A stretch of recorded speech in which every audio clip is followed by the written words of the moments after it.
नमस्कार, मैं केशर सिंह। आज मैं आपको अपने गांव की एक कहानी सुनाना चाहता हूँ। एक ऐसी कहानी जो उत्तराखंड के हर पहाड़ी गांव की है।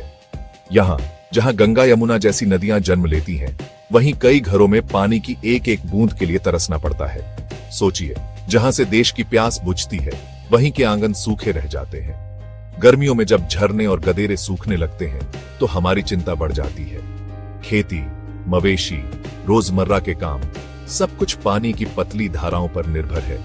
ये सिर्फ पानी का संकट नहीं, बल्कि हमारी संस्कृति और भविष्य का भी सवाल है। लेकिन हर मुश्किल में उम्मीद छिपी होती है। हमारे पुरखों के पुराने तरीके और आज का विज्ञान मिलकर समाधान दे सकते हैं। आज हम जानेंगे कैसे छोटे छोटे कदमों से अपने पहाड़ों की प्यास बुझा सकते हैं। जल संरक्षण, ये हमारी और आपकी, हम सबकी जिम्मेदारी है। उत्तराखंड के पहाड़ों में जल संकट गंभीर है, लेकिन समाधान हमारे पास है। आइए जानते हैं जल संरक्षण के आसान, असरदार उपाय। बारिश के मौसम में पहाड़ों की छतों पर गिरती बूंदें अमृत जैसी हैं, लेकिन अक्सर ये बहकर बेकार चली जाती है। वर्षा जल संचयन यानी रेन वाटर हार्वेस्टिंग इसका सबसे आसान हल है। ढलान वाली छतों से पाइप या परनाले के जरिए पानी को एक टैंक में जमा किया जा सकता है। ये पानी सब्जियों, मवेशियों, सफाई और अन्य घरेलू कामों में काम आ सकता है। मुख्य स्रोत पर दबाव भी कम होगा। टैंक बनाना महंगा नहीं है और सरकार भी इसमें मदद करती है। अपने ब्लॉक या कृषि विभाग से जानकारी लें। सोचिए, हर घर की छत पर टैंक हो तो गांव में पानी की किल्लत कितनी कम हो जाएगी। मां बहनों की मेहनत बचेगी और हमें दूर दूर पानी लाने नहीं जाना पड़ेगा। अगली बार बारिश हो तो पानी को बहने न दें, इसे सहेजें। बस एक पाइप, एक टैंक और आपकी छत बन जाएगी जलाशय। हर बूंद का सम्मान करें, यही पहला और सबसे जरूरी कदम है। गांवों के पास बहने वाले छोटे छोटे गदेरे और नाले बरसात में उफान पर होते हैं, लेकिन गर्मियों में सूख जाते हैं। इस बहते पानी को रोकने का तरीका है चेक डैम यानी छोटे छोटे बांध। गांव के लोग मिलकर पत्थर और सीमेंट से ये बांध बना सकते हैं, जिससे पानी की रफ्तार कम होती है और वो रुकता है। रुका हुआ पानी धीरे धीरे जमीन में समा जाता है, जिससे भूजल रिचार्ज होता है। कुएं, हैंडपंप और झरनों में पानी बढ़ता है। ये एक तरह से जमीन के नीचे पानी का बैंक है, जिसमें बरसात का पानी जमा होता है। चेक डैम बनाने के लिए ग्राम पंचायत और सरकारी योजनाओं से मदद मिल सकती है। जल जीवन मिशन जैसी योजनाएं उपलब्ध हैं। जब पूरा गांव मिलकर काम करता है तो ये और आसान हो जाता है। रुका हुआ पानी आसपास हरियाली और नमी बढ़ाता है, जीव जंतुओं को भी जीवन देता है। सूखे गदेरे को देखकर अफसोस न करें, मिलकर चेक डैम बनाएं और उसमें फिर से जिंदगी भरें। बहते पानी को रोकना हमारे पहाड़ों को प्यासा होने से बचा सकता है। हमारे गांवों में पुराने तालाब, कुंड और चाल खाल कभी पानी के मुख्य स्रोत थे।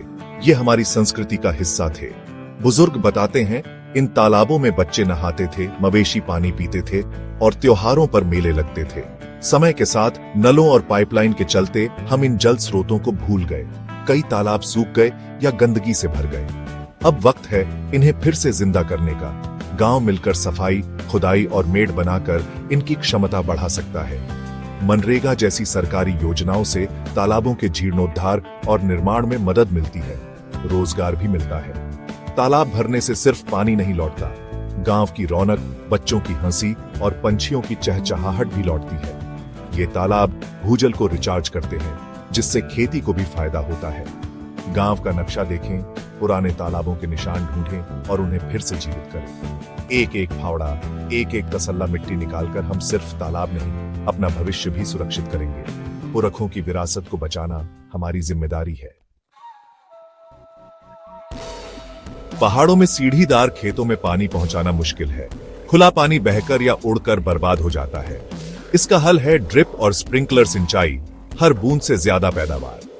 ड्रिप सिंचाई में पतले पाइपों से पानी सीधा पौधे की जड़ तक बूंद बूंद पहुंचता है।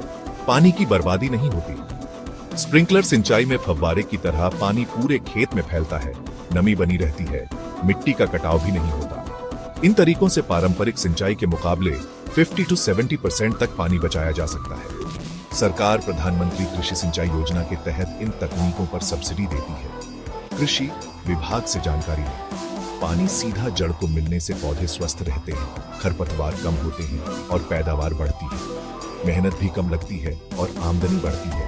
एक तीर कई निशाने। पुराने तरीकों से आगे बढ़ें, नई तकनीक अपनाएं, थोड़ा निवेश, लंबा फायदा।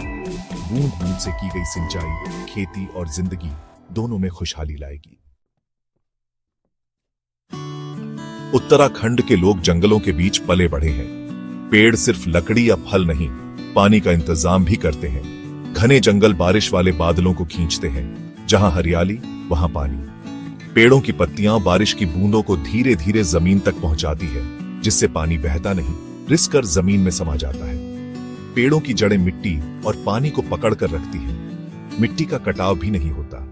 जंगल एक स्पंज की तरह पानी सोखते हैं और साल भर धीरे धीरे छोड़ते हैं। यही झरनों और गदेरों का जीवन है। पानी बचाने का सबसे स्थायी तरीका है ज्यादा से ज्यादा पेड़ लगाना। गांव के आसपास बंजर जमीनों और खेतों की मेड़ों पर स्थानीय प्रजातियों के पौधे लगाएं। वन विभाग से मुफ्त या सस्ते पौधे मिल सकते हैं। सामूहिक पौधारोपण करें। हर गांव वाला हर साल 5 पौधे लगाए तो कुछ ही सालों में पहाड़ फिर हरे भरे हो जाएंगे। पेड़ लगाना एक निवेश है, आने वाली पीढ़ियों के लिए पानी का स्थायी स्रोत।